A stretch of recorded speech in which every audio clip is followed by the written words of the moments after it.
Bonjour à toi élève de l'Institut Saint-Laurent ou de l'Institut Notre-Dame. La vidéo d'aujourd'hui, qui est la première d'une petite série, va t'aiguiller pour prendre en main ta nouvelle adresse mail et te montrer où accéder à tes dossiers de travail au fil de la semaine. Ces derniers seront accessibles via Google Classroom. Alors, dans un premier temps, je vais vous montrer comment vous connecter à l'aide d'un ordinateur. Dans un second temps, arrivera une vidéo pour comment vous connecter à partir de votre smartphone. Donc ici, vous avez besoin de vous connecter à votre ordinateur, donc celui qu'il y a éventuellement chez vous.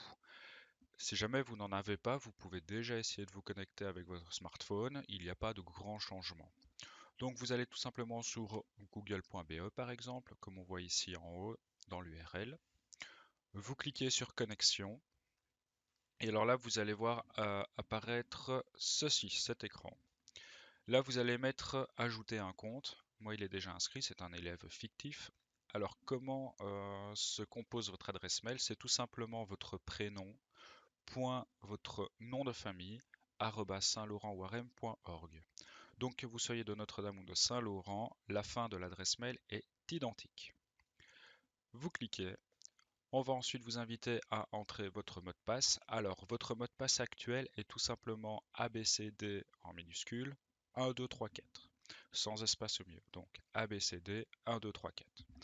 Vous allez devoir rentrer votre code. Ce code n'est valable qu'une seule fois. Donc, une fois que vous allez vous y connecter, on va vous demander de modifier votre mot de passe. Donc là, vous mettez un mot de passe que vous connaissez.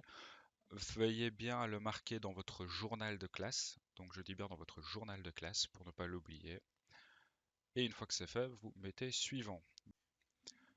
Et bien voilà, une fois que vous êtes connecté, que vous avez entré votre mot de passe, comme vous le voyez, l'écran n'est pas forcément très différent. On va maintenant aller en haut à droite de l'écran et on va cliquer ici sur Application Google. Il y a plusieurs applications qui vous sont disponibles pour vous. On va aujourd'hui se focaliser sur l'application Google Classroom. Vous aurez des vidéos ultérieurement pour vous intéresser aux autres, mais donc aujourd'hui, priorité à Classroom. On clique dessus.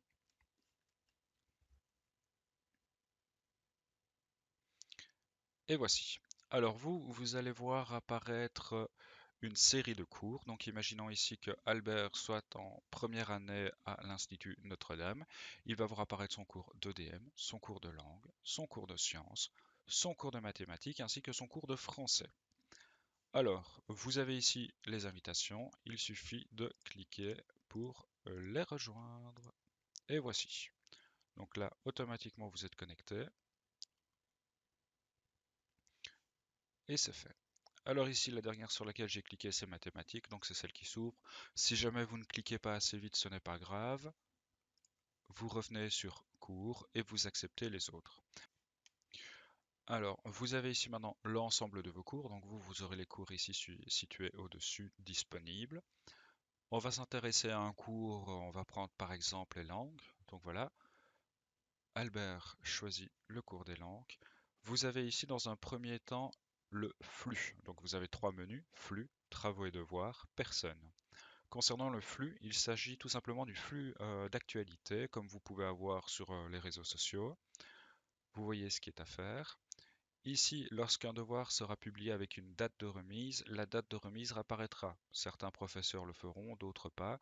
Donc soyez toujours attentifs à cette fenêtre-ci. Vous avez ensuite le deuxième menu, travaux et devoirs. On clique dessus. Et alors là, vous voyez apparaître en fait plusieurs thèmes. J'ai la semaine 3, la semaine 2 et la semaine 1.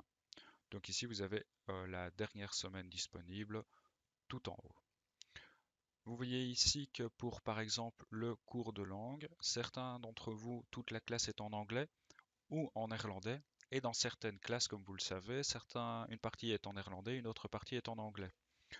Dans ce cas-là, ce qui apparaîtra également, c'est tout simplement à chaque fois l'intitulé. Donc ici, pour la semaine 3 en néerlandais, il faut faire ceci. Pour la semaine 3 en anglais, il faut faire le deuxième. Bien évidemment, si vous êtes en anglais, inutile de faire le travail qui est demandé dans la classe en néerlandais.